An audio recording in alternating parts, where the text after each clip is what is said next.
Bismillahirrahmanirrahim. Assalamualaikum warahmatullahi wabarakatuh. Waalaikumsalam warahmatullahi wabarakatuh. Perkenalkan, saya Tasnim, guru SD 29 di Kota Sungai Sariak, calon guru penggerak Angkatan 11 Kabupaten Padang Pariaman, Provinsi Sumatera Barat. Di pagi hari ini, pertama sekali mari kita terlebih dulu mengucapkan puji dan syukur kita kepada Allah Subhanahu wa Ta'ala, yang mana di siang ini menjelang siang ini kita diberi rahmat dan hidayahnya kepada kita semua, sehingga kita dapat berkumpul di ruangan yang sederhana ini di lokal kelas 3. Seterusnya salawat dan salam tak bosan-bosannya kita hadiahkan kepada Nabi kita, Nabi Muhammad sallallahu alaihi wasallam, dan kita nantikan nanti di hari kiamat nanti sapa dari beliau dengan membaca Allahumma sholli ala sayyidina Muhammad. Sebagai pembuka kata, saya cukupkan sampai di situ terlebih dulu.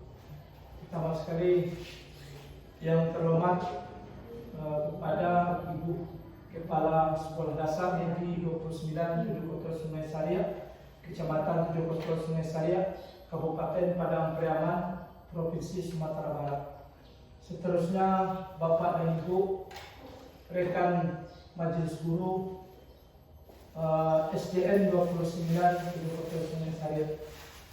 Saya berterima kasih pada Bapak dan Ibu Kepala Sekolah, Ibu Kepala Sekolah, dan Bapak dan Ibu sudah berkolaborasi dengan saya sebagai calon guru penggerak, yang mana saya sudah melaksanakan satu modul, yaitu modul 1 dari 1.1 hingga 1.4, yang mana di 1.4 sampai akhirnya saya disuruh atau kami di CGP Angkatan 11 itu dituntut membuat aksi nyata budaya positif. Nah, budaya positif itu kita lihat, Bapak dan Ibu, saya di sini bukan menggurui Bapak dan Ibu, tetapi kita berkolaborasi, saling bertukar pendapat, saling berbagi. Kalau ada yang masukan dari Ibu, saya siap menerima, dan kalau ada juga ilmu yang saya dapat selama mengikuti guru penggerak, insya Allah saya siap akan memberi kepada Bapak dan Ibu. Baik, budaya positif itu merupakan perwujudan dari nilai-nilai keyakinan universal yang diterapkan di sekolah. Jadi budaya positif itu wujud dari nilai-nilai keyakinan yang universal diterapkan di sekolah. Universal itu artinya menyeluruh Bapak dan Ibu. Lanjut, budaya positif diyakini mampu menciptakan kolaborasi antara warga sekolah, juga orang tua murid, dan jika terlaksana dengan baik akan muncul serta mengembangkan nilai-nilai positif yang dimiliki oleh murid dan menciptakan pribadi berkualitas dan berkarakter yang sesuai dengan profil pelajar Pancasila. Lanjut, konsep dasar dari modul 1.4 budaya positif ini ada 7 macam. Pertama, perubahan paradigma belajar. Kedua, disiplin positif. Ketiga, kebutuhan dasar manusia. Keempat, motivasi perilaku manusia. Kelima, posisi kontrol. Keenam, keyakinan kelas. Ketujuh, segitiga restitusi. Lanjut, pekerjaan rumah, yaitu mewujudkan profil pelajar Pancasila. Pengingat, pembelajaran berpihak kepada murid. Kita sebagai guru, yaitu pemimpin pembelajaran. Lanjut, perubahan paradigma. Dari stimulus, respon menjadi terkontrol pada stimulus. Respon kebutuhan semua orang itu sama. Sama-sama ingin mendapat pelajaran, sama-sama ingin mendapat pendidikan. Jadi masing-masing orang itu sama sebenarnya. Semua orang melihat hal yang sama. Guru mencoba mengubah murid agar berpandangan sama dengan gurunya. Kemudian perilaku buruk siswa dilihat sebagai sebuah kesalahan. Guru bisa mengontrol murid dengan model berpikir kalah dan menang.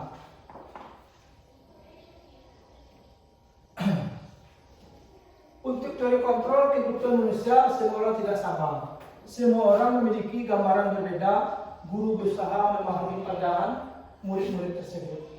Perilaku buruk murid memiliki tujuan. Guru tidak bisa mengontrol emosi dan model berpikir menang-menang. Kemudian disiplin positif. Nah, Bapak dan Ibu, disiplin positif kita tidak asing lagi tentang disiplin positif. Mungkin di antara Bapak dan Ibu ada berpandangan lain, ada berpendapat lain. Boleh selain yang saya munculkan di depan ini, bagaimana Bapak Firman pendapatnya tentang disiplin positif itu bagaimana? Boleh kalau ada yang dari Ibu, dari Bapak, boleh berpendapat. Bagaimana Ibu Lasri? Maksudnya? Apa yang Ibu ketahui tentang disiplin positif itu maknanya apa? Selain ini kan saya sudah mencoba membuat disiplin positif itu maknanya seperti ini. Saya meminta kalau Bapak dan Ibu pasti bisa menjawabnya, tapi mungkin Bapak dan Ibu malu-malu. Jangan malu-malu Bapak dan Ibu, boleh. Jadi satu dari tugas seperti yang saya buat ini. Maka disiplin positif cenderung diartikan sesuai dilakukan seseorang pada orang lain untuk mendapatkan kepatuhan. Kecenderungan tersebut haruslah diubah. Sebagai pendidik kita harus menciptakan anak-anak yang memiliki disiplin diri yang berasal dari dalam diri anak tersebut, yaitu insting, sehingga mereka dapat berperilaku dengan mengacu dengan nilai kebajikan, bukan dengan apa yang kita hargai atau pencapaian suatu tujuan ataupun menghindari dari rasa tidak nyaman. Itu disiplin positif yang saya. Contohnya apa tuh Pak? Apa? Contoh disiplin positif. Oh gitu ya. Disiplin positif ya kalau kita di sekolah tidak asing lagi. Disiplin terutama itu ya di segi seragam, di segi cara belajar, dari segi jam masuk, jam pulang, aturan. Itu contoh dari disiplin positif tadi. Kalau budaya 5S masukkan disiplin positif? Bisa Bu, bisa masuk Bu. Karena di sana kan ada Bu, salam, sopan, santun. Nah, untuk memudahkan 5S itu kan butuh suatu aturan yang disepakati dengan murid. Sebelum kita buat itu kan kita membuat dulu namanya kesepakatan kelas dan keyakinan kelas sama murid. Terima kasih Bu atas pertanyaannya. Lanjut, kebutuhan dasar manusia. Seluruh perilaku yang dilakukan murid pada dasarnya memiliki tujuan tertentu. Murid memiliki kebutuhan dasar tertentu ketika melakukan suatu perbuatan. Nah, kebutuhan pertama bertahan hidup. Setiap murid pasti dia butuh untuk bertahan hidup. Kedua, kebutuhan cinta kasih sayang murid ingin diterima dan ingin dihargai. Itu sudah pasti dari Bapak dan Ibu. Ya, kalau kebutuhan cinta, apalagi kita di SD, kita kan menghadapi anak-anak itu butuh kasih sayang. Kadang-kadang di rumah anak itu kurang kasih sayang, mungkin dia mengharap di sekolah akan dapat kasih sayang. Nah, jadi itu yang kedua kebutuhan manusia. Ketiga, kebutuhan penguasaan, yaitu kebutuhan pengakuan atas kemampuan. Nah, maksudnya di sini Bapak dan Ibu, setiap anak itu kan mempunyai kemampuan yang berbeda-beda. Nah, kita yakinkan anak tersebut, kita beri pengetahuan bahwa kita harus mengakui atas kemampuan. Terkadang anak itu dia tidak mampu, tapi dia tidak ngotot sama gurunya. Nah, kita sebagai seorang guru di sana kita bisa menjelaskan bagaimana dia bisa mengaku pengakuan atas kemampuan. Oh mampu, kamu segini, tidak boleh kamu paksakan. Nah, kira-kira seperti itu Bapak dan Ibu.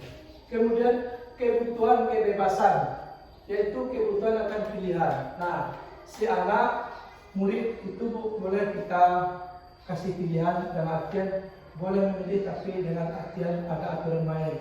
Nah, juga betul. Nah, ini kata Ibu bebas itu bukan. Kita sebagai seorang gurunya kita bikin aturan. Boleh bebas kata-kata, ayamnya dilepas, talinya kita pegang. Nah, itu kira-kira. Pak, Ya. ada contoh Kalau dapat diikuti dengan contoh. Terima kasih. Terima kasih Bapak dan Ibu sudah mau memberi masukan. Ini katanya contoh katanya. Ya, kita seperti tahu, kita ketahui sekarang pemerintah mencanangkan begini cara tentang kurikulum merdeka. Yang mana kita tahu merdeka itu kan bebas dari ekspresi. Kita boleh contoh bahwa kita sebelum mengajar kita tanya dulu sama anak itu, bagaimana nak, sudah siap untuk pelajaran? Sudah. Hari ini nyaman nggak kamu belajar dengan ibu? Nyaman tuh, nyaman Pak. Baru tidak boleh kita langsung kalau sebelumnya kita langsung gas, ancam gas. Nah setelah ada kurikulum merdeka kita boleh menentukan pilihan, pilih. Bu, kan anak itu kan mengatakan tuh, Bu, kita belajar, jangan langsung belajar Bu. Kita apakah anak itu minta baca hafalan ayat, apakah anak itu menghafal berkali dulu, atau dia menyanyi boleh Bu. Dalam kurikulum merdeka kita diperbolehkan. Yang selanjutnya kebutuhan kesenangan, itu kebutuhan untuk merasa senang. Nah, ini setiap orang pasti ingin merasakan. Kemudian apalagi setiap murid. Nah, kalau murid sudah senang dia dengan kita Bu, apapun yang akan kita sampaikan, apapun yang akan kita tuntut dari si anak, pasti anak itu mau menerima. Pasti dalam Ibu saya kasih contoh kesenangan. Nah, kita akan menjelaskan kebenaran di Bapak dan Ibu. Yang namanya manusia itu ada rasa jenuhnya, ada rasa bosan. Nah, kita beri selingan seperti kalau apalagi usia anak-anak kita beri dia SBK, bisa seperti zaman canggih sekarang bisa kita lihat di YouTube, bisa pun kita ciptakan sendiri SBK itu.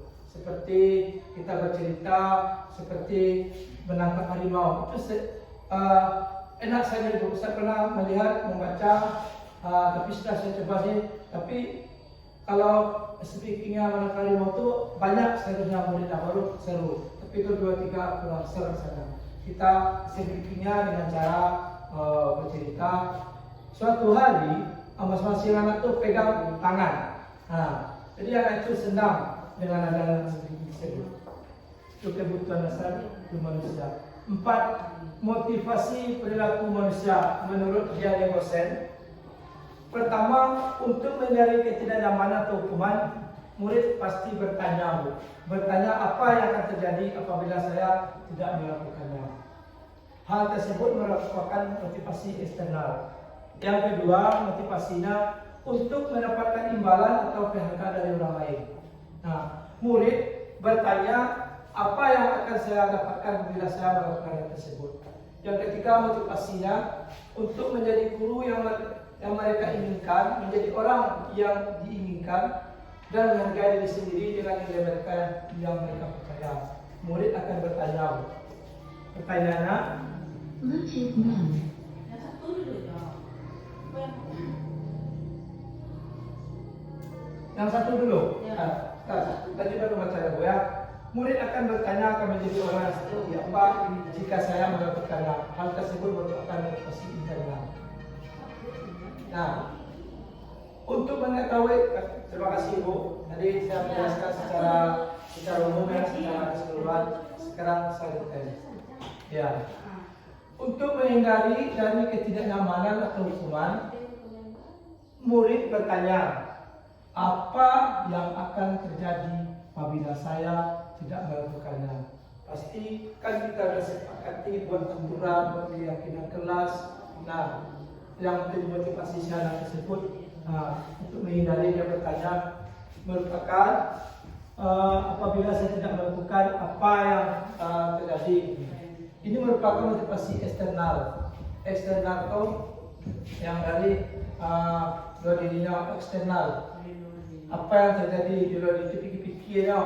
Dia pikir-pikir kalau saya tidak melakukan apa yang kira-kira. Jadi dia deg-degan.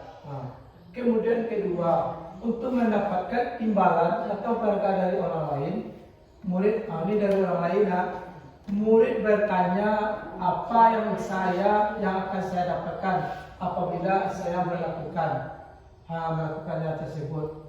Artinya kalau saya mengganggu teman atau kalau saya tidak belajar, apa kira-kira yang saya dapatkan? Nah, Yang pertamanya, Pak.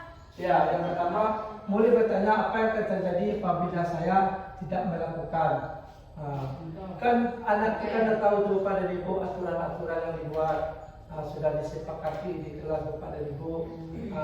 Nah, pasti di dalam diri si anak tersebut dia memikirkan kalau tidak saya kerjakan kira-kira, karena kayak kelas itu kan tidak ada hukum yang dibuat loh, seperti kayak kesepakatan kelas. Ini coba dibuat dengan sini datang tepat waktu. Kalau kemudian setiap pagi ke dalam kelas setelah istirahat gitu. Nah, kan hukumnya anak kita tidak tahu. Dia penasaran. Si anak tadi bertanya apa kira-kira. Karena hukumnya kan belum jelas. Kemudian untuk mendapatkan imbalan pada dari orang lain. Anak itu kalau saya tolong apa kira-kira yang akan diberi imbalan. Jadi anak itu penasaran. Ketiga, untuk menjadi orang yang mereka inginkan dan menghargai diri sendiri dengan nilai mereka percaya. Murid itu akan bertanya, akan menjadi orang seperti apa saya jika saya melakukannya. Nah, kalau saya nanti belajar, apa kira-kira dirinya saya nanti? Dia bisa ada berpikir sendiri. Lanjut kepada ibu, motivasi. Pasti bapak dan ibu tidak asing lagi. Saya motivasi di dorongan. Kalau saya mencoba berpendapat motivasi itu dorongan yang timbul pada diri seseorang secara sadar atau tidak sadar untuk melakukan suatu tindakan atau tujuan tertentu. Nah, jadi dorongan itu bisa timbul dari diri sendiri, bisa sadar, bisa tidak sadar. Maksudnya begini Bu, kadang-kadang dalam berpikir termenung ada namanya apalagi manusia pikiran kita itu kan dibolak-balik sama oleh Allah. Kadang suatu saat kita ada pikiran terlintas yang jahat, ada terlintas yang buruk. Nah, di sini atau tidak sadar melakukan suatu tindakan. Pasti setiap tindakan itu ada tujuan yang kita capai. Contoh, kita bersekolah, tujuan kita sebagai pendidik pasti harapan kita tujuan kita buat anak murid kita itu semuanya pintar. Nah, kemudian motivasi eksternal pada murid melakukan kedisiplinan dikarenakan takut, menghindari dari hukuman atau pengharapan akan bentuk penghargaan. Jadi motivasi kok dari murid tadi banyak versinya. Ada murid itu karena takut dia ikuti aturan. Ada juga menghindari dari hukuman. Sebenarnya dia nggak takut. Kadang-kadang yang takut itu dia pasti ingin bagaimana rasanya melanggar aturan. Saya nggak pernah dihukum. Pasti itu Bu, ada dalam diri saya tersebut. Jadi itu motivasi eksternal atau penghargaan, pengharapan akan bentuk penghargaan. Dia patuh aja lah. Saya patuh sama Pak dan Ibu saya. Kira apa ya? Jadi ada macam-macam motivasi dorongan dari saya tersebut. Itu yang dari eksternal. Kemudian motivasi internal. Murid melakukan kedisiplinan dikarenakan sadar akan nilai-nilai kebajikan dalam dirinya, menghargai nilai kebajikan diri sendiri. Sadar itu yang di dalam dirinya, kesadaran sendiri tanpa ada tekanan atau suruhan dari orang, tapi dikarenakan sadar nilai-nilai kebajikan dalam dirinya, dia paham menghargai kebajikan nilai kebajikan diri sendiri itu sendiri. Lanjut kepada Ibu, konsep disiplin dengan pendekatan restitusi. Bagaimana Bapak dan Ibu restitusi? Terima kasih Bapak dan Ibu. Restitusi itu sebuah cara menerapkan disiplin pada murid. Bagus. Jadi Bapak dan Ibu, apa itu restitusi? Nah, dari yang saya kutip dari pendapat Gosen tahun 2004 sebuah bukunya mengatakan restitusi itu adalah proses menciptakan kondisi bagi murid untuk memperbaiki kesalahan mereka sehingga mereka bisa kembali kepada kelompok mereka dengan karakter yang lebih kuat. Nah, itu menurut dosen. Kalau menurut Bapak dan Ibu, kalau ada berpendapat boleh Bu, nggak apa-apa, boleh. Kalau menurut dosen ini Bu, tahun 2024. Kesimpulannya apa itu Pak? Kesimpulannya, ya di situ Bu, kan menciptakan kursi murid. Yang nama murid Bu pasti ada yang melakukan suatu kesalahan seperti mengganggu temannya, kemudian dia suka pusing, dia suka nakal, itu kan satu kasus Bu. Nah di sini kita ciptakan kursi itu memperbaiki kesalahan. Kita sebagai seorang guru Bu tidak boleh itu Bu, memponis, oh kamu ini jahat, kamu ini nggak boleh Bu. Ini maksudnya institusi Bu. Kita beri kesempatan dia memperbaiki kesalahannya. Seperti sebentar Bu ya, seperti anak itu bertengkar Bu. Kita kembali bertanya kepada sana Bu, nah tindakan kamu tadi salah nggak? Salah. Kita kan sudah buat kesepakatan jelasnya. Nah, kalau kamu salah, apa langkah kamu? Kita minta dari pendapat anak itu Bu.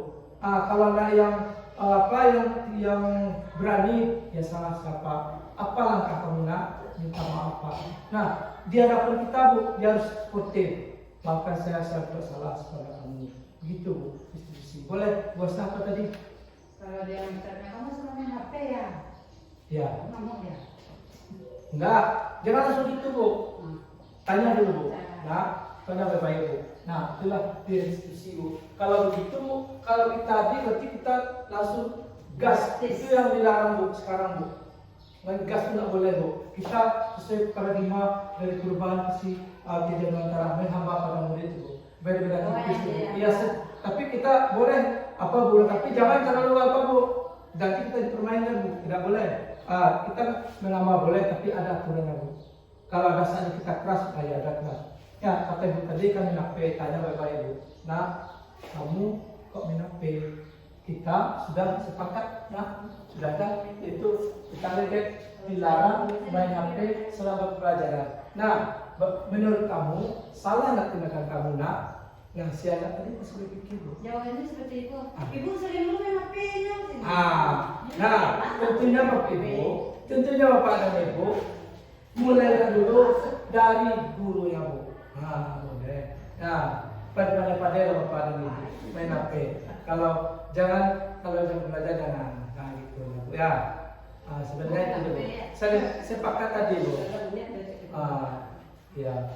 Pada Bapak dan Ibu. Jangan kalau itu jawabannya, saya yakin Bu, kalau kita ngomong baik-baik sama murid, insya Allah, tapi kita menegas, wah kamu kenapa? Pasti jawabannya Bu, dia akan nantang balik Bu, jangan kita Bu. Walaupun dia nantang, pasti dia nantang. Tapi kalau kita baik-baik, nah, apalagi kalau kita berlai Bu, aduh sih hati dia Bu. Ya kira itu Bu ya bos. Nah, seperti kemarin saya pernah asuhan anak Bu, dia siapa nulis. Ada anak saya itu namanya Sarah. Tiba-tiba ada si Vicky, dia ambilnya pena. Kan kemarin luar biasa tuh Bu. Tapi saya coba setenangkan dulu, caranya dipanggil, Vicky dan juga dipanggil, saling dihadapkan, ditanya, dijelaskan tentang itu jelas. Dia anak ingat, karena kita kelas itu kan kita buat bersama-sama dengan murid itu. Jadi anak itu menjadikan sadar tahu dari kesalahan itu. Dia akan kembali kepada kelompoknya dengan karakter lebih kuat. Artinya Bu, dia tidak akan mengulang lagi hal kesalahan yang dibuat sebelumnya. Gimana Bapak dan Ibu? Udah panas rasanya Pak dan Ibu? Kalau udah panas kita apa sedikit Bu ya? Kita sedikit untuk menentukan suasana. Jempol kanan, jempol kiri, 2 jempol, santiang badan. Bisa Bapak dan Ibu? Nah, kita coba jempol kanan, jempol kiri, 2 jempol, santiang badan. Oke, terima kasih Bapak dan Ibu. Kita lanjut. Ciri-ciri restitusi. Nah, ciri-ciri restitusi yaitu ada 7 juga Bapak dan Ibu. Saya di sini bikin. Pertama, menguatkan dan fokus pada solusi. Maksudnya, ya saya jelasin tadi Pak Berit, ini kan secara umumnya menguatkan dan fokus pada solusi. Nah, maksudnya di sini Bapak dan Ibu, sesuai kesalahan anak itu, kalau kesalahan itu berat, kita fokus kira-kira apa langkah yang tepat. Jangan kita salah langkah, salah solusi, nanti bahaya Bu. Cuman kesalahan sedikit kita besar-besarkan. Istilahnya kesalahan cuma sedikit, kita panggil orang tua. Ini kan pasti saya tadi kaget Bu. Orang tua saya dipanggil, kok segini kesalahan saya, orang tua saya dipanggil. Gak boleh Bu ya, kita harus fokus pada solusi, jangan salah solusi. Kemudian ciri-ciri institusi, fokus pada karakter, bukan pada tindakan. Awak pelajari dulu, kita pelajari dulu karakter saya tersebut. Mungkin karakternya keras, kita tidak boleh menghadapi lebih keras. Itu kan tidak akan bertemu titik ujungnya Bapak dan Ibu. Kalau kita keras, murid juga keras, nanti ujung bisa berantem kita bersama murid. Boleh bertanya Pak? Boleh. Assalamualaikum warahmatullahi wabarakatuh. Waalaikumsalam. Kita seperti lihat pengalaman siswa kita sendiri ya Pak ya. Iya. Mungkin khususnya pada anak kita salah satu dari tahun ke tahun dia lebih cenderung sering nggak sekolah. Iya. Cuma kita khawatirkan dari kelas 1 dan dinaikkan kelas 2 juga libur. Jadi kita sebagai guru rasanya rugi rasanya Pak ya. Iya. Nggak berhasil kita mengajak anak kita ke sekolah. Jadi Iya. saya harapkan gimana tindakan yang harus kita lakukan. Apa kita gimana yang baiknya supaya murid kita ini memang harus hadir ke sekolah. Kenapa? Kalau seandainya dia berbuat sering libur kembali, dinaikkan apakah kita nggak salah? Nah, coba Bapak uraikan bagaimana tindakan kita anak-anak. Terima kasih ya. Terima kasih sudah menanggapi dari diskusi tadi. Ada Bapak dan Ibu bertanya. Ya langkahnya Bu. Ya. Kan diskusinya kita terhadap anak sendiri. Oh iya. Terima kasih. Mungkin penanganannya lebih khusus lagi Bu. Kalau menurut apa Bu pendapat saya, dikhususkan lagi datangi orang tuanya, cari PPA yang bisa kita libatkan Bu. Ya, cari kita datang lagi ke kunjungan rumah ke kunjung rumah, visit home namanya Bu. Kunjungi rumah, tanya lagi apa penyebabnya. Kalau memang tidak bisa berubah, jangan kalau untuk satu kali Bu masih bisa ditoleransi Bu ya. Untuk selanjutnya nggak bisa lagi Bu. Untuk Ya boleh. anak itu memang yang libur, tapi Ya. setelah dia sekolah lagi, Ya. dia ditanya tadi Ya. kenapa kamu libur sudah 3 hari? Karena faktor ekonomi. Kakaknya yang diandalkan satu laki-laki, Ya. tapi motornya rusak 3 hari, kemudian uang jajannya tidak ada. Makanya dia libur karena tidak ada uang jajan. Itu solusinya tadi. Belum mau diapakan sama orang tuanya karena kita bisa bertanya kepada anak itu sendiri kan, karena dia tidak ada kendalanya uang jajan sama sekali. 3 hari dia libur karena motor kakaknya rusak, tidak bisa usaha, nggak dapat uang, dia bilang kan. Kemudian dia libur karena tidak ada uang jajan gitu. Itu solusinya tadi. Itu solusinya Bu. Bukan solusi. Terima kasih. Itu masalah saya. Bu, terima kasih. Dan masukan. Nah, tadi ada ibu bertanya, kemudian menjawab solusinya. Ya, berarti kan tampaknya itu kan masalahnya. Saya kan tadi fokusan kita Bu. Bisa. Jadi nanti kita koordinasi Bapak dan Ibu, bisa kita koordinasi dengan kepala sekolah, Bu. Ini berarti kan tidak bisa lagi rasanya terlalu berat kalau kita sendiri memikirkan Bu ya. Kita diskusikan nanti Ibu kepala sekolahnya dibicarakan juga dengan komitenya, bagaimana. Itu satu masalah berat. Makanya Pak saya tidak sekolah karena faktor biaya. Kakak saya motornya yang membiayai saya kakak saya.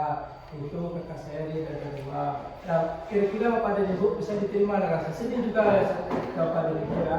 Kalau solusi kita bagaimana Pak? Apa? Kalau Solusinya? kita sebagai penanggung dulu gimana itu Pak? Ya kalau dapatnya kalau solusinya Ibu ya. Kalau bisa kita bantu. Kita bantu. Sementara dia nggak butuh-butuhnya setiap hari dikurangi. Setiap hari. Ya kalau namanya bantu itu kan tidak selalu Bapak dan Ibu. Semua kita namanya membantu. Nah, kemudian lanjut Bapak dan Ibu. Pertanyaan pertama tadi belum terjawab ini Pak. Katanya apakah? Nah, kita cuma beri kesempatan 1 kali Bu, jangan ulang 2 kali. Nah, jelaskan lagi sampai kamu jangan ulang lagi seperti yang kemarin. Nah, dikasih penjelasannya lebih fokus lagi, lebih detail lagi. Alasan yang bisa diterima bisa dicerna oleh kasih anak sendiri. Nah, kalau kamu ulang lagi nak yang seperti kemarin, untuk ke depannya kamu tidak akan bisa lanjut seperti kemarin. Jadi dia lebih hati-hati lagi. Karena dia sudah tambah lagi ke atasnya kan dia sudah mulai tambah dewasa kemarin. Jadi kita berkomitmen pada Ya. saat sekarang Pak, bukan ke depannya. Ya. Kita komitmen dari sekarang. Ya. Kalau seandainya tidak bisa juga dia harus ditinggalkan. Bisa kita kasih toleransi lagi. Ya, nggak bisa lagi. Nah, bisa lagi karena Toleransi lagi, nggak ada toleransi lagi. kalau waktu ekonomi kita Kalau dia bilang kan maksudnya ekonomi karena tidak ada uang jajan dan tidak ada yang besar. Karena motor kakaknya besar. Ya betul dulu. iya, kalau bisa ini kalau bisa saya harapkan kalau bisa bapaknya saya nggak ada lewat di depan rumah kalau saya mau waktu buka waktu itu pagi saya tidak ada Udah arahan itu. nah Terima kasih, kemudian Pak. Bu lanjut Bu ya. Yuk. Mencari kebutuhan dasar yang mendasari tindakan. Mencari kebutuhan dasar yang mendasari tindakan. Nah, itu ciri-ciri prostitusi itu Bu. Dicari dulu akal masalahnya Bu. Dicari dulu abana penyebabnya yang mendasar. Mangko anakku, kenapa anak ini berbuat seperti ini? Seperti kasih disampaikan tadi. Dijawab oleh dia Bapak Firman, anak faktor ekonomi. Itu kan ada dasarnya, dia bukan asal-asalnya dulu. Kata asalnya buku apa kakak itu kan dari kan kasih juga kita Bu. Ya PR juga Hari motornya besar. ya 3 hari. Berarti yang jelas dia kan hadir dalam seminggu itu kan dia hadir. Kecuali tidak sama sekali Bu, itu kan tidak lagi tersenyum tadi dia nggak ada apa sama sekali itu bahaya dong Bu. Nggak mungkin. Iya Bu, silakan Bu. Ini agak sedikit Ya, Pak. boleh. Ada sedikit nggak melenceng, mungkin nggak melenceng. Iya, boleh. Ya. Ciri yang ketiga. Iya. Ketiga. Mencari kebutuhan dasar yang mendasari tindakan. Jadi kebutuhan contoh dari kebutuhan dasar anak itu apa saja dulu? Kalau seperti kita tahu Bu, Yang sekolah misalnya. ya, dan sekolah Bu, pertama seperti ya butuh belajar Bu, dari sekolah, butuh perhatian, butuh perlakuan yang sama, butuh ilmu. Ya. Kemudian tadi itu kan yang bertanya kalau Ibu Urat katanya kasih anak tadi yang benar. Ada satu lagi kasusnya yang saya lihat di sini. Pak. Iya, boleh. Kan sekarang saya mengajar di kelas 5. Iya. Anak kelas 5 masih ada, bukan semuanya, masih ada beberapa anak, dia kan 5 orang. Iya. Nah, 5 orang. Yang 3 orang lebih dari 50% itu kalau membacanya boleh dikatakan baru anak seumuran kelas Itu kan 2, kelas 2, kelas 3. Jadi bagaimana solusi atau dari restitusi yang Bapak terangkan tadi, bagaimana solusinya jika setelah kelas 5 itu kan kelas 5 ada LPK, dia akan melaksanakan ujian nasional. Jadi setibanya di kelas 5 itu menjadi PR yang sangat berat bagi kami itu kelas 5. Melaksanakan yang akan dilaksanakan untuk ujian MPK. Sementara hanya untuk membaca ini Pak, dia butuh proses yang sangat lama. Dia itu berapa orang? Jadi kalau menurut saya untuk pembelajaran membaca itu saya sudah bicara sama ibu kepala sekolah. Kemarin itu sudah dibicarakan solusinya. Kalau bagi saya ini juga data sama Bapak ya kan. literasi sebelum jam pembelajaran 10 menit, hanya 10 menit itu pun tidak mengganggu jadwal untuk belajar proses pembelajaran berikutnya. Ini harapan saya, ini sekaligus untuk ibu-ibu, rekan-rekan Bapak Ibu yang semuanya, kita harapkan jadinya kita buat perencanaan pagi kalau kelas 1 dan 2 itu otomatis kan pembelajaran hanya membaca secara school. Dicoba dulu membaca saja dulu. Yang merasakan nanti di kelas tinggi. Ya, jadi Bapak kasihlah solusinya. Bagaimana solusinya kalau seperti ini? Terus tahun dari tahun hanya ini yang kami permasalahkan. Membaca. Terima kasih sudah.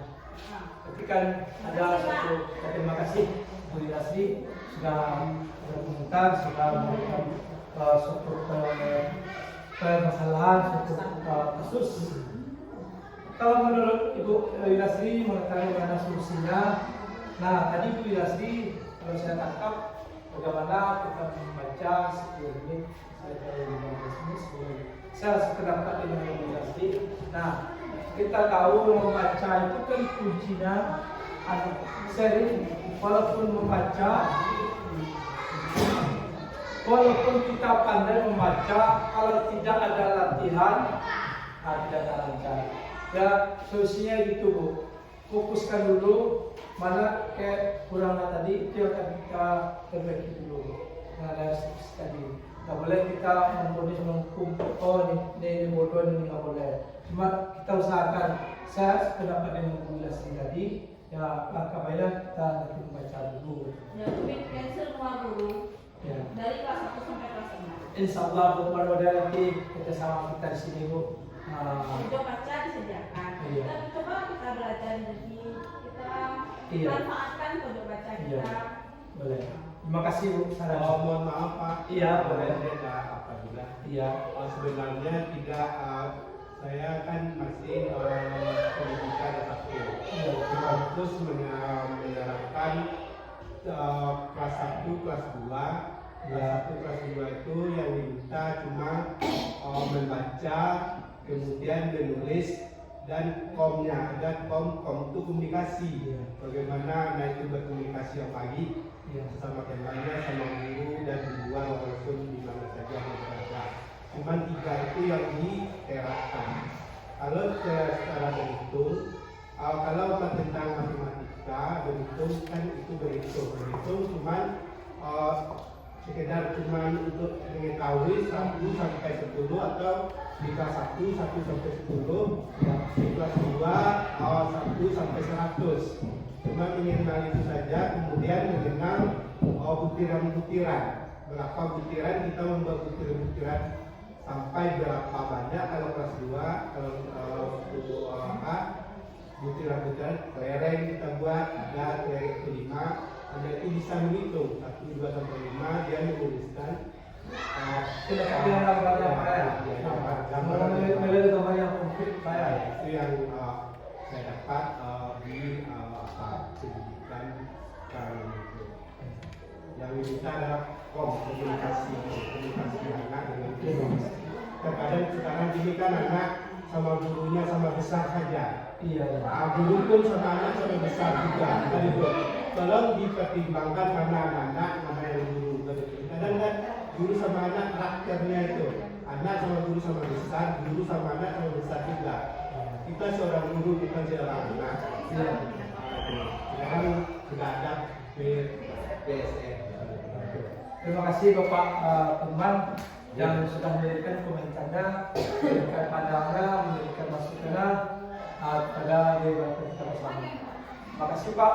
Nanti daripada bisa kita sampaikan, ya betul Pak. Kita seorang guru itu memang ada beda kata-kata Pak. Celana dan baju itu ada pinggangnya Pak. Sawah itu ada pematangnya. Jadi beda itu ada beda. Mari kita. Baiklah. Ya. Terima kasih atas kesempatannya untuk saya dapat memberikan sedikit solusi dari masalah-permasalahan yang telah kita hadapi. Bukannya tahun ini, mungkin beberapa tahun yang silam ya Pak ya. Mungkin terjadi itu selalu karena saya sudah merasakan dan lebih dari kurang dari 6 tahun di kelas 6 ya, banyak itu sama dengan mereka dulu tadi. Memang permasalahan universitas itu yang membuat kami menjadi merasa bertanya. Begini Pak, seharusnya kita membaca itu berhitung itu kita tuntas benar di kelas 1, di kelas 2 itu. Jangan sampai di bawah kelas 3 kita pandai membaca. Bagaimana triknya guru itu sampai anak bisa membaca? Atau gimana lah dia usahakan anak itu setahun bisa membaca. Jangan bebas saja. Sebenarnya dari kelas 2 tahun yang kedua bisa. Usahakanlah setahun itu gimana caranya anak itu bisa membaca. Itulah tugas guru kelas 1 dan kelas 2. Jadi kami yang kelas atas itu nggak merasa canggung lagi menerima anak yang naik ke atas. Jadi itulah permasalahan. Memang wajib harus bisa membaca. Terima kasih Bu ya. Usahakan solusinya itu. Saya kan baru di kelas 2 ya, baru insya Allah Solusi pendapat saya. untuk ke selanjutnya mudah-mudahan saya berusaha semaksimal mungkin, mudah-mudahan cuma bisa angkatnya. Tapi waktu di saya kelas 3 waktu itu kan musim Covid. Anak banyak yang tidak bisa membaca di kelas 1, di kelas 2. Ya, banyak anak tidak bisa membaca di kelas 1, di kelas 2. Waktu Covid itu. Nah, itu. Makanya anak dituntut juga naik. Kita menyuarakan itu naik. Anak harus naik karena Covid kan itu. Iya. Makanya anak naik. Ketika kepada itu, berarti kan ada satu persoalan ya. Nah, sekarang kan sudah dikatakan sudah aman Bu. Jadi Dan kemarin kan kita kan dalam Covid lah, kita nggak sekolah, kita dituntut ini itu, dan kan itu semuanya istilahnya sudah berlalu Bu. Tetap akhirnya tertutup juga bagi kita sendiri. Ke depannya lagi kita usahakan Bu. Iya, memang kita asal membantu semuanya.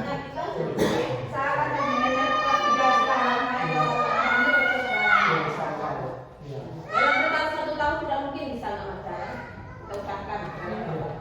itu permasalahan besar di sini. Kalau diangkat itu Luar biasa. Terima kasih Bu ya. berubah itu dari Pak Guru Pemirsa Guru dari Insya Allah. itu maksud kami. Iya. Ada Reni, Pak Reni juga akan memberikan komentarnya. Terima kasih ya Pak.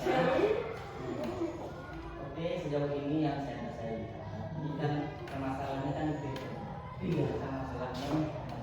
Nah, oke, oleh karena itu yang kita bahas ini itu hanya permasalahan. Dan kalau yang kita bahas itu bagaimana solusinya? Solusinya bagaimana ke depannya? Bukan hanya kita ngejudge guru kelas 1 dan kelas 2 saja, ini kita Bersama, bersama, kerjasama. harusnya kita semuanya yang memantau dari kelas 1 sampai kelas 6, bukan hanya guru kelas 1 dan kelas 2 saja.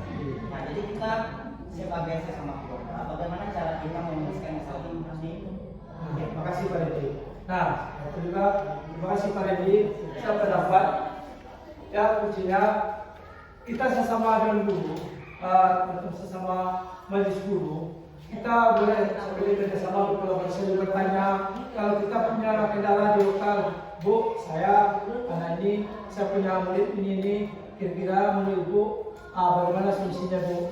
Pasti di antara Bapak dan Ibu, bantunya pendapat yang berbeda. Coba lakukan ini, coba ini. Kenapa? Kalau kita sendiri yang memikul sendiri, nanti kan terkadang kurang ketemu jalan di luar. Jadi kuncinya kerjasama sesuai pendapat saya dengan Pak Edi. Kita duduk bersama. Kalau ada permasalahan, ada suatu kendala terhadap saya, bicarakan sama yang lain. Kita bicara diskusi, istilahnya diskusi ketek-ketek lah gitu, diskusi kecil. Saya punya anak seperti ini, sudah saya coba seperti ini, bagaimana menurut ada nggak cara lain? Nah, dengan diskusi tadi bukan nampak begitu Bu. Saya kata pada yang tadi nampak solusinya. Kalau misalnya permasalahan, itu kan sudah permasalahan, oke. Jadi kita pikirkan sekarang Bu, solusinya, bagaimana cara keluarnya. Kan masalah sudah ada itu kita carikan solusi. Jadi kita tanya Bapak Ibu yang lain, Mungkin ada coba lakukan seperti ini, kita coba dengan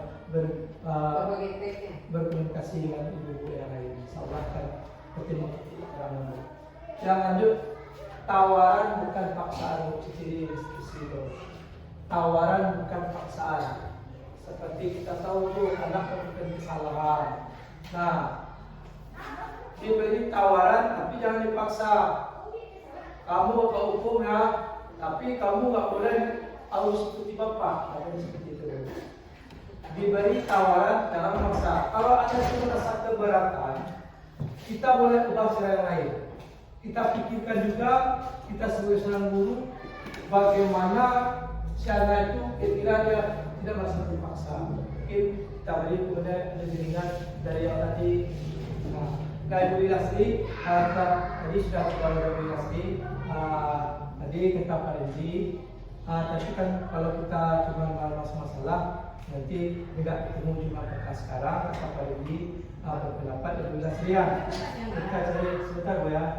Katanya kita carikan solusinya. Kalau menurut saya Bu, bukan juga saya sendiri, kita kerjasama Bu, karena kami di PDR itu ada dari SMP, dari SMK, dari SD, dari kolaborasi Bu. Jadi kalau ada Bapak dan Ibu lebih, kita boleh bertanya Bu. Nah kalau kita boleh bertanya Bu, kita kan punya contoh, kita di kelas 2 atau 1, Bu, tanya sama Bu kelas 3, tanya Bapak dan Ibu kelas 4. Saya punya anak ini kekurangan, sudah saya coba seperti ini, rasanya kurang memuaskan. Kira-kira Ibu ada cara lain? Saya rasa mungkin di antara Bapak dan Ibu itu banyak memberikan solusi. Kemudian alangkah terakhir Ibu kepala sekolah, jangan langsung Ibu kepala sekolah dulu. Karena kita tahu Ibu kepala sekolah itu urusannya ke atas dan ke bawah, luar dan dalam. Jadi mungkin nanti kata sedikit ibu nanti nggak enak jadinya. Jadi kita nggak mau juga merepotkan bapak ibu kepala sekolah kita. Kita dulu bersama Bu. Kita nggak ada berenang seperti guru kelas Bu, berenang orang. Kalau kita terkendala kita bicarakan bersama. Insyaallah kalau duduk bersama kita bisa, dengan bersama yang berat menjadi ringan, yang susah itu kan jadi mudah. Yang tidak ada solusi kan dapat solusinya. Lanjut Bu. Di lapangan. Betul Bu, betul. Memperbaiki hubungan, ini penting sekali Bu.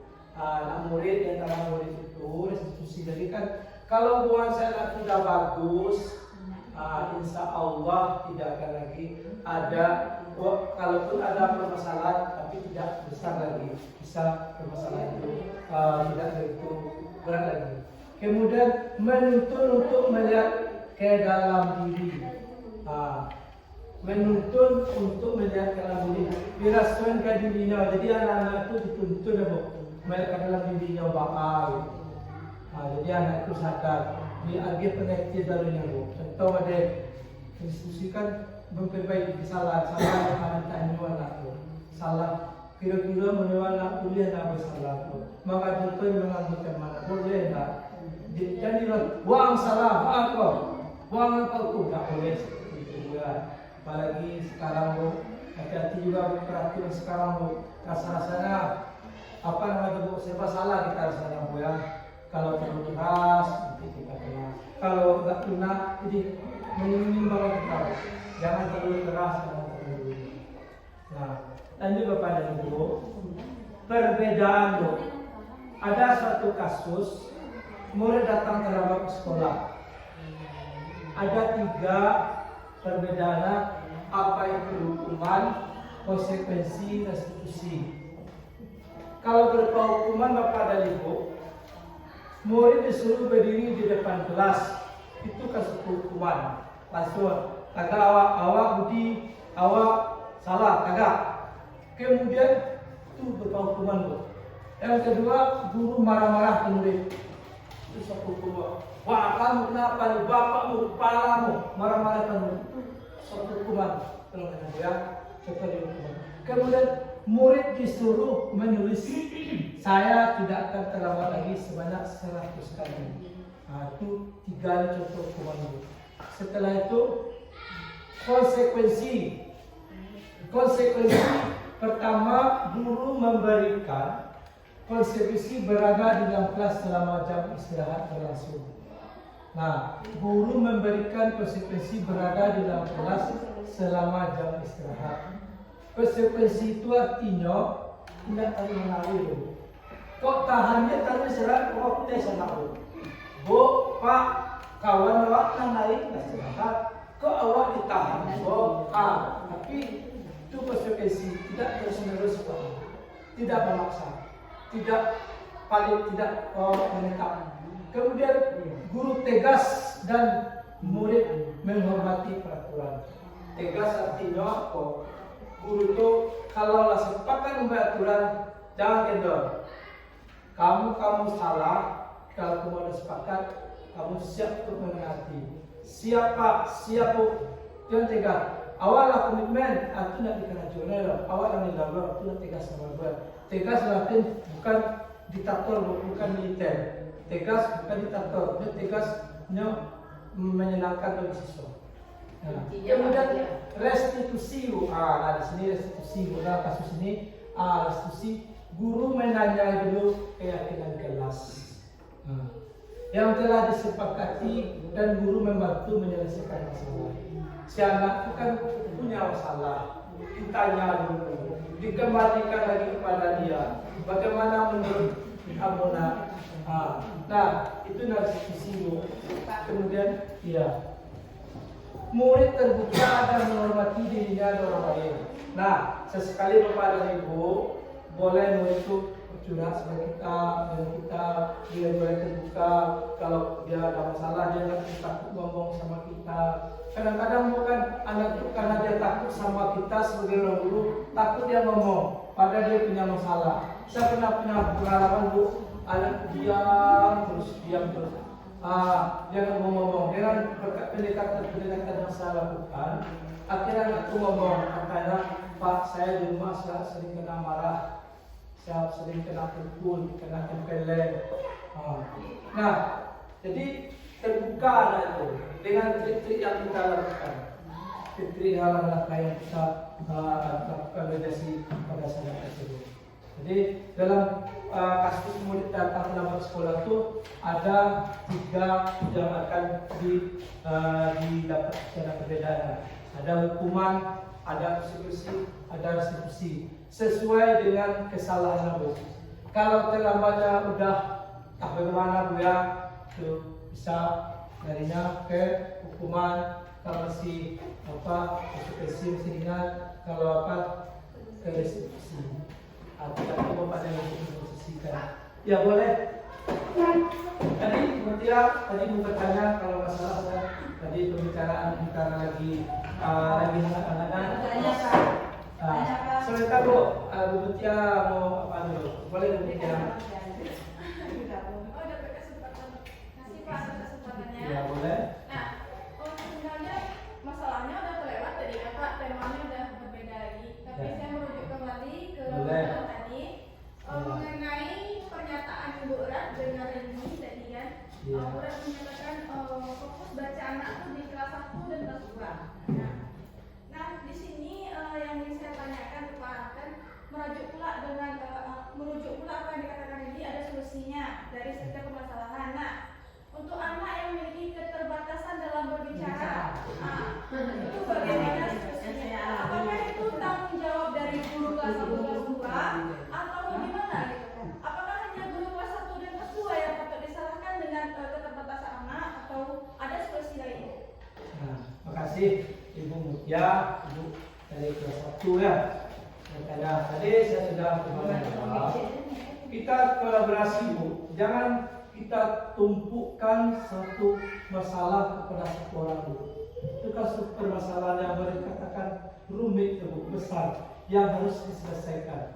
Nah, kalau kita cuma memberikan satu masalah kepada satu orang, itu bukan menyelesaikan masalah, tambah masalah Bu, menambah masalah jadi masalah Bu.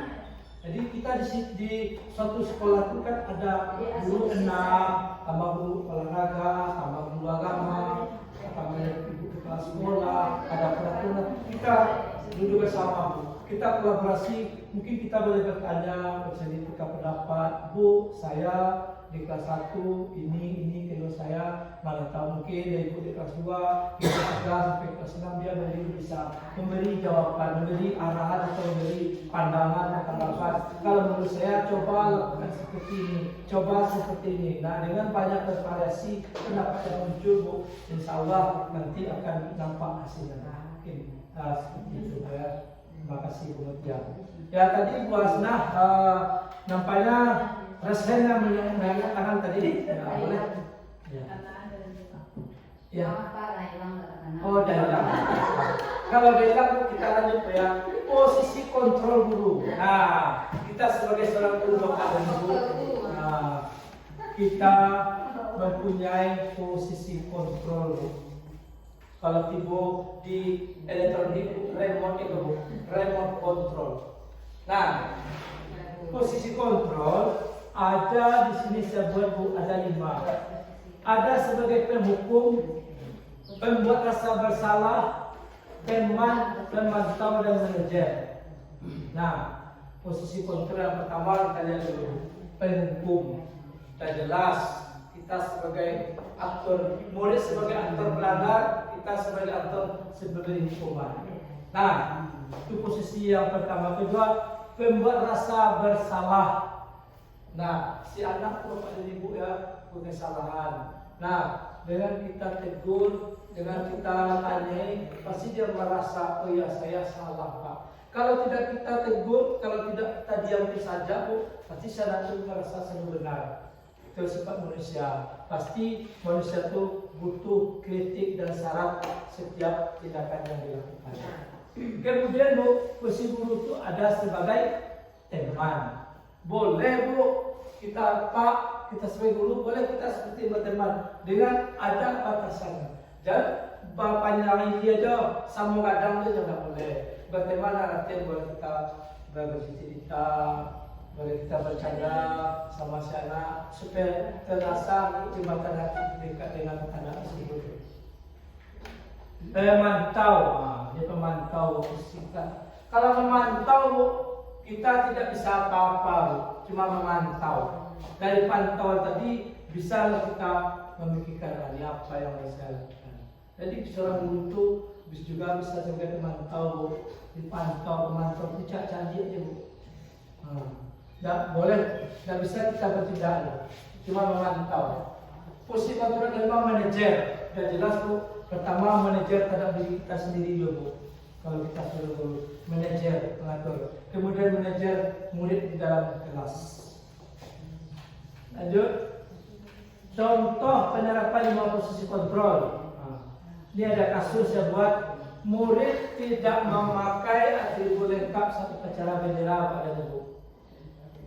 Murid tidak memakai atribut lengkap saat upacara bendera.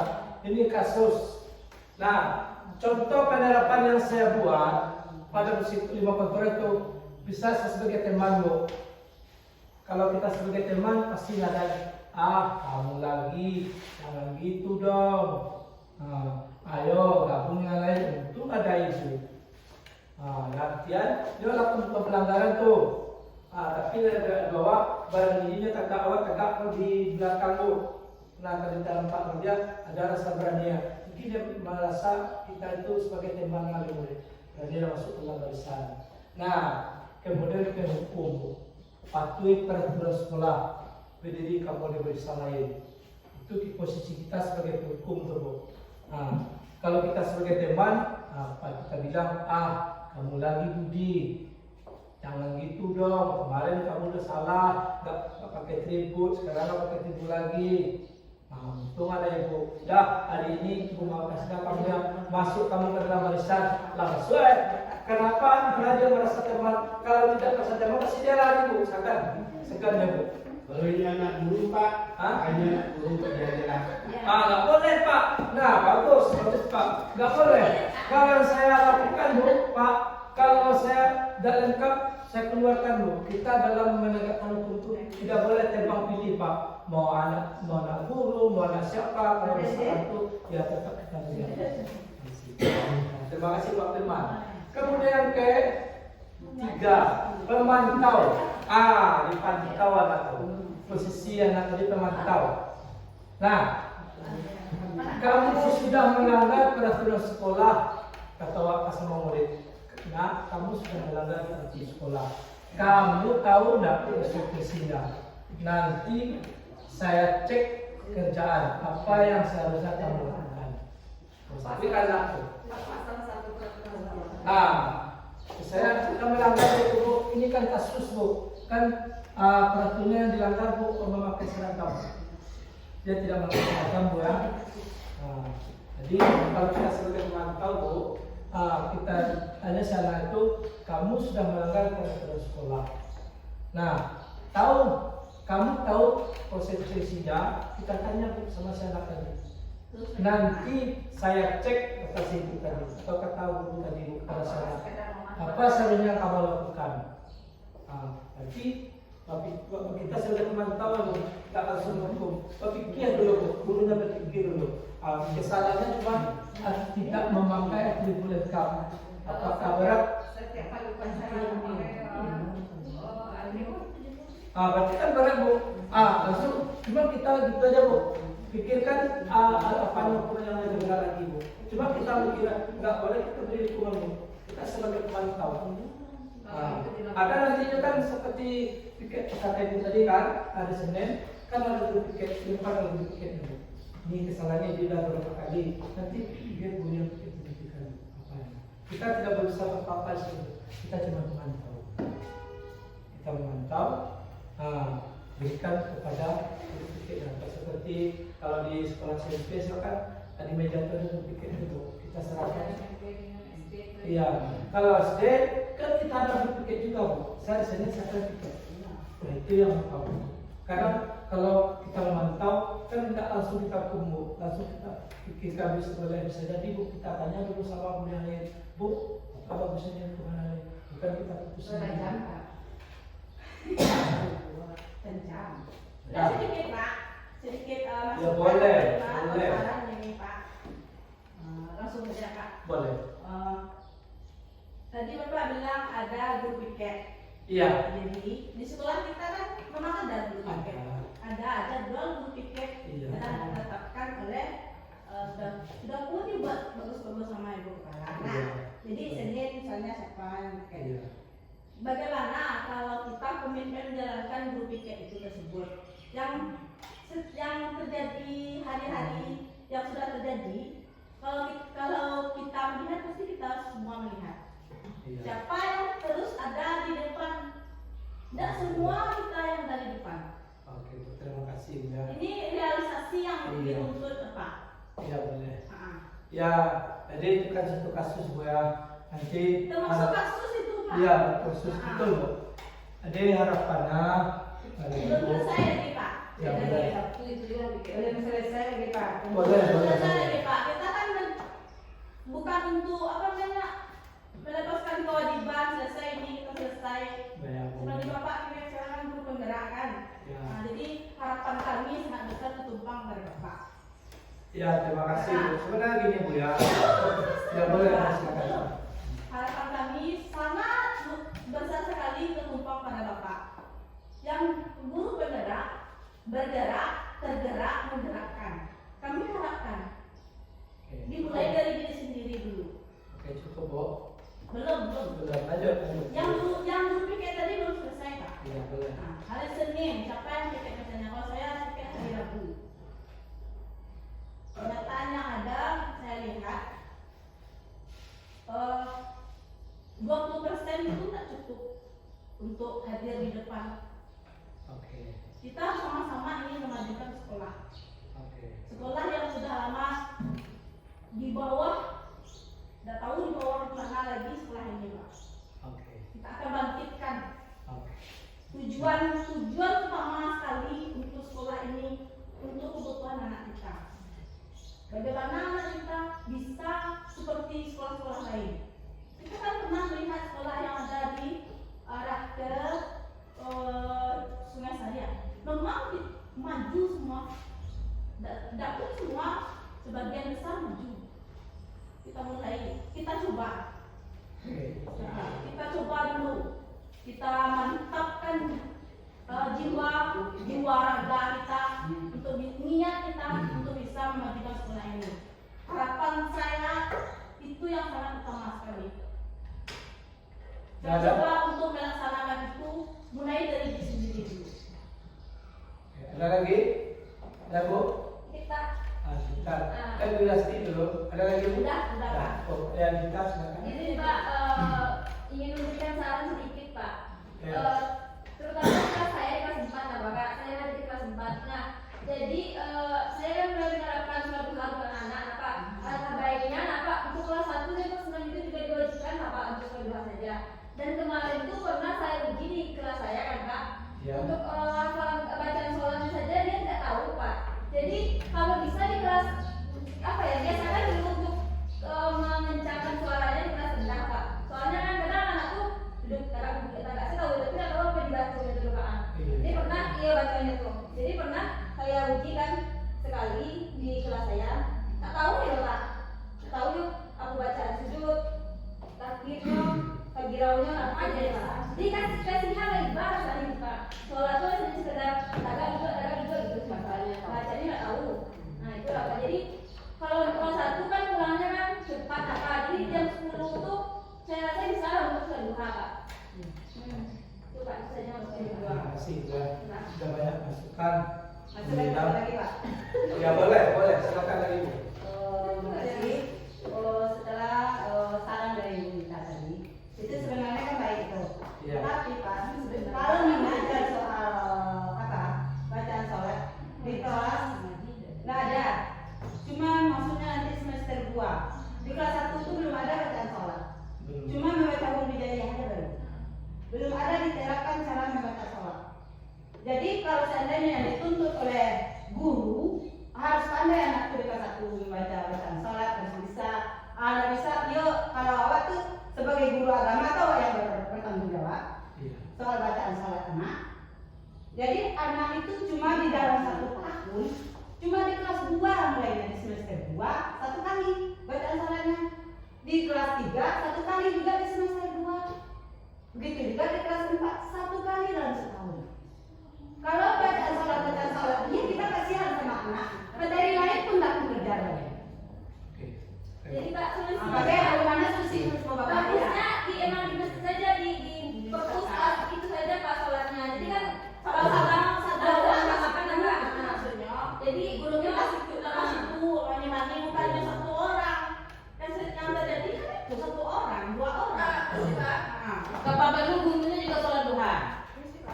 Anak untuk Dengan anak orang kerja. yang akan dibutuhkan. sudah. Nah, kalau emang yang kelas 1 dituntut seperti itu, maka semuanya harus dirumbukan lagi, direalisasikan kembali. Ada aturan tertulisnya, ada semuanya. Kalau yang kelas 1 jam berapa pastinya gitu. Kalau karena kelas 1 itu belum dituntut untuk ayat baca ayat sholat. Nah, apakah diadakan lagi kan mesti bapak atau itu di berbagai sholat Pak. Itu maksudnya ya.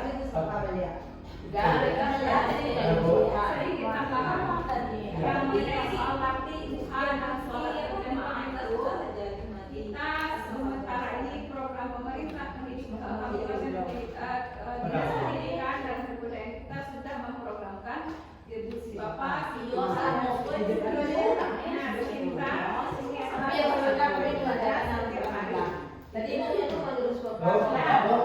Bu ya. dengan adanya program pemerintah dari Dinas Pendidikan tentang Sepintar itu sudah ada program dicanangkan dan tidak hanya SD 29 dicanangkan tapi semuanya di Kabupaten Padang.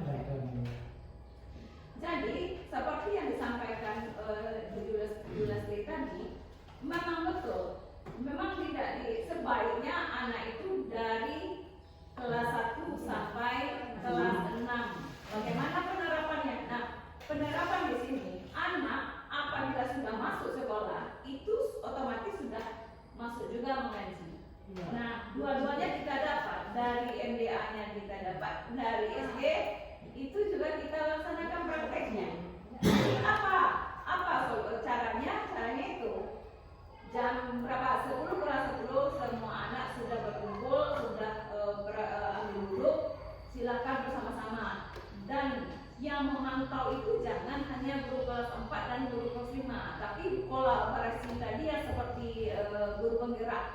canangkan, gaung-gaungkan tadi itu semuanya terlibat. Jangan mengandalkan hanya kepada dua orang Satu orang. guru.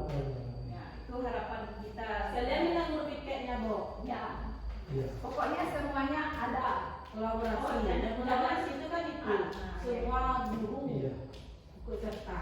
Padahal kalau menurut saya Bu ya kuncinya kerjasama kita Bu kerjasama Kerjasama sekolah yang bagus dan kita bagus bersama, jalannya semua bersama Bu ya.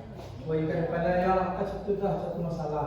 Jadi kita sekarang hanya memikirkan lagi Bu kedepannya yang berlalu kakak mungkin lagi kita kejar. Dari Itu sekarang yang kita besar mulai. ya. Jadi ada Ya. 3 BKM yang kita Ya. gaungkan. Kalau kita ibarat pepatah kalau menengok terus ke belakang nggak sampai kita ke depan. Jadi kita belajar dari pengalaman masa lalu menuju pengalaman masa yang akan datang. Terima kasih Bu. Itu masukan dari Bu Masalah. Kemudian pembuat rasa bersalah. Seorang guru mengatakan pada muridnya, berapa kali ibu bilang sama kamu nak, ibu kecewa sama kamu. Itu posisi kita sebagai pembuat rasa bersalah. Jadi berapa kali ibu bilang sama kamu nak, ibu kecewa sama kamu. Itu posisi kita sebagai pembuat rasa bersalah. Yang terakhir manajer. Posisi kontrol yang kelima untuk manajer. Dari kasus ini bisa kita membersihkan diri 5 posisi kita. Dari kasus murid cara menyerani, ya Pak Edi, silakan. Apakah kamu tahu kesalahan kamu? Apa kira-kira pendapatmu? Bagaimana cara memperbaiki kesalahanmu? Tanya karena itu.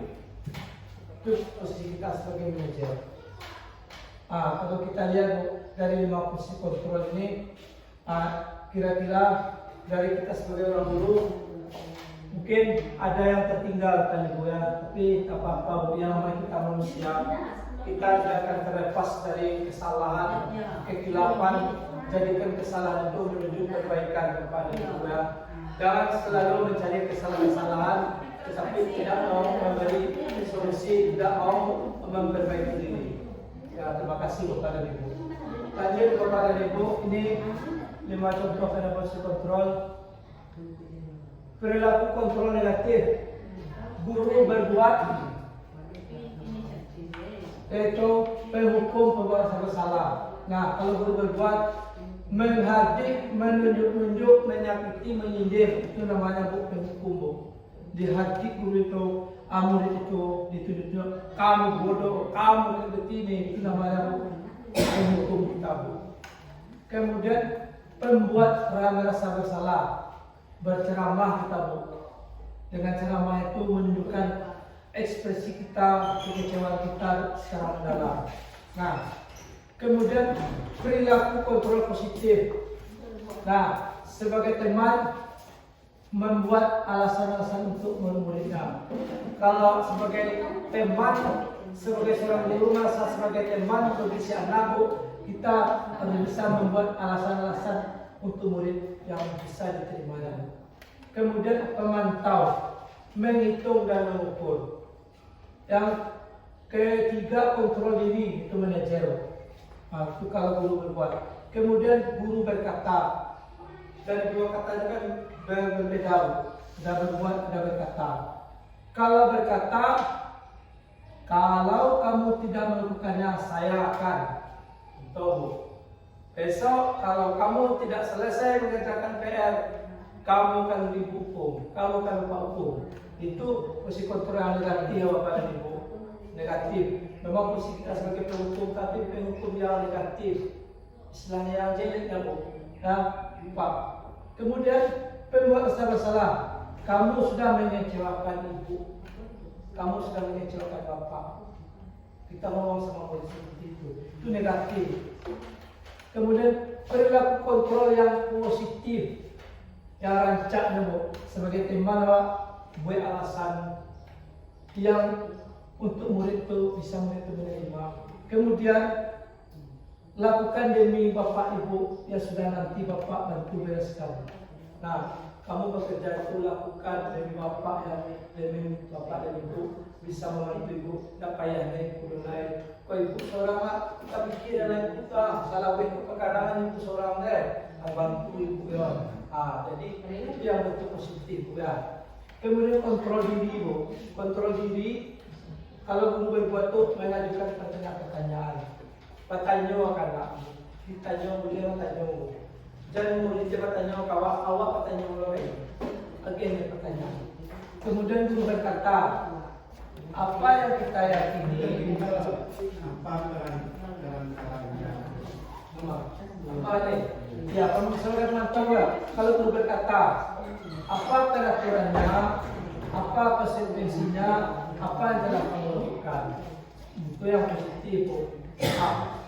Positif itu pasti menerima sana. Apa peraturannya ini Pak? Kan tadi berkata dari kasus murid tidak memakai atribut saya di waktu acara. Tanya apa konsekuensinya? Dijawab, saya tidak melanggar Pak. Apa yang telah kamu lakukan? Tidak memakai seragam Pak. Jadi kemudian dikontrol diri. Kalau guru berkata itu apa yang kita yakini, apa kamu meyakini hal tersebut. Kalau kamu meyakini, maukah kamu itu apa itu tidak, maukah kamu Pak suruh, maukah kamu suruh, itu. Lanjut. Tabel. Pada tabel berikut, siapa mengatakan dengan persekutur mana menurut Anda yang sering mengucapkan pertanyaan yang berikut? Pertanyaan kalimat. Siapa yang mengatakan saya kecewa sekali dengan kamu? Siapa yang mengatakan itu? Guru kah atau murid? Saya kecewa sekali dengan kamu. Pasti guru Pak ya. Karena ada kata kamu ya. Kamu tidak pernah benar melakukannya. Siapa yang melakukan? Guru. Pasti guru. Tak mungkin murid lah mengatakan seperti itu ya. Ayolah lakukan demi saya ya. Guru atau murid? Masih guru. Apakah kamu mau mendapatkan stiker bintang hari ini? Guru.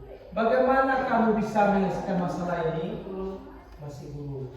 Kamu selalu paling terakhir. Guru. Kamu tidak akan mendapat bintang. Tapi semuanya guru ya yang mengatakan. Kemudian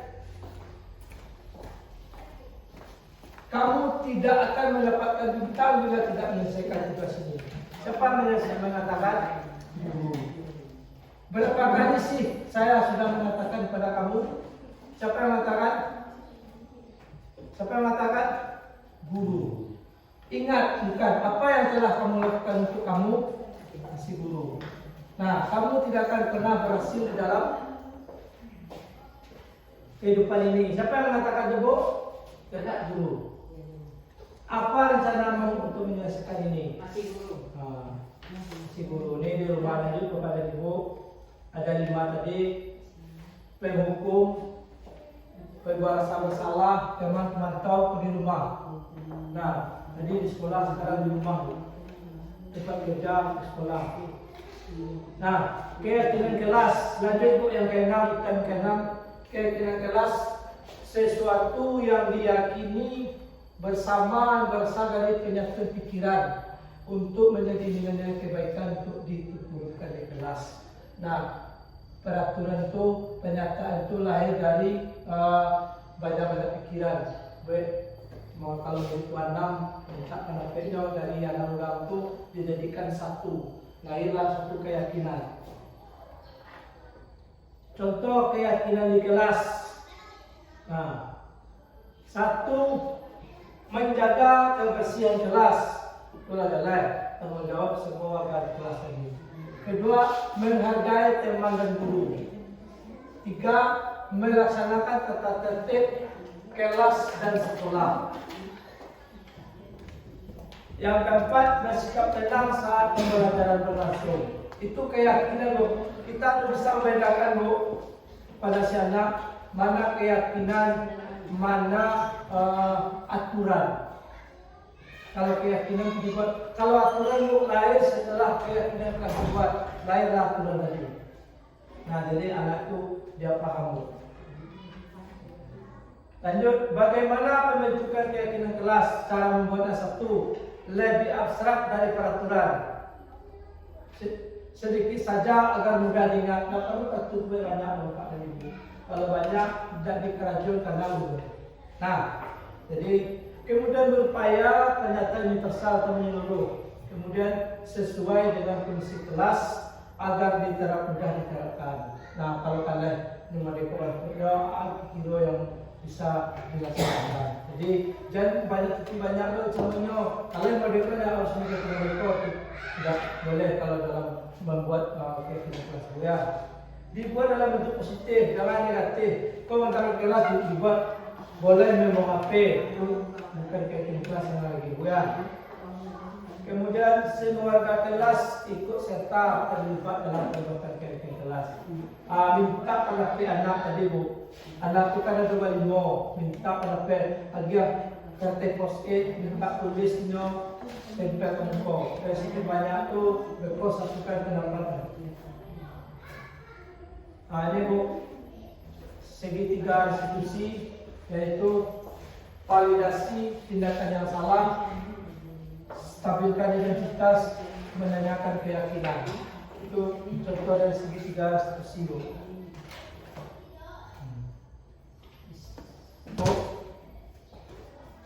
Itu pemaparan LK 1.4 yang saya buat, walaupun kurang Bu, jauh dari kesempurnaan. Saya mengharapkan masukan nanti dari Bapak dan Ibu. Saya bisa mendapat walaupun sedikit ini Bapak dan Ibu bisa mendapat pengetahuan lebih dari presentasi saya ini. Bagus.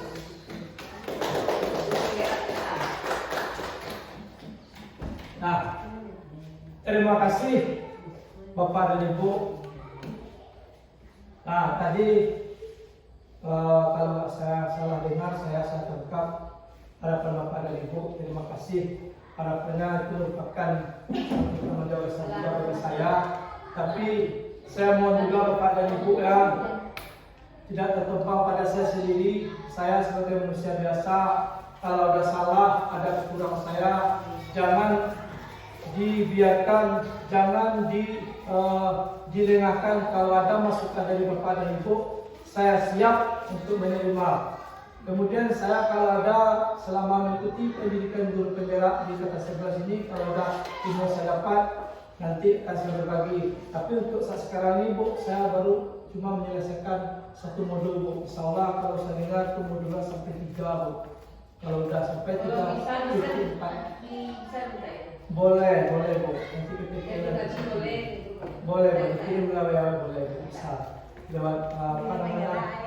Enggak cuma pelajaran itu Bu, sama itu. Boleh Bu. Mantap. Apalagi sekarang Bu ya, angkatan 12 sudah dibuka, silakan Bapak dan Ibu daftar.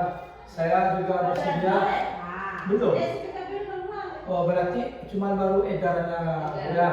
Nanti kalau udah buka di CPKB, kalau Bapak dan Ibu bertanya pada saya, insya Allah saya membantu apa yang saya dapat, saya bisa.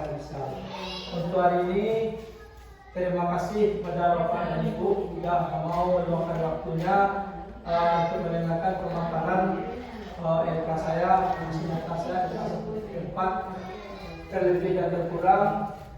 Saya mohon maaf dan terima kasih atas perhatiannya. Salam guru penggerak, salam untuk guru SD 29 yang selalu kompak dan selalu berbagi ke depannya. SD 29 untuk saya siap bergerak dan bergerak.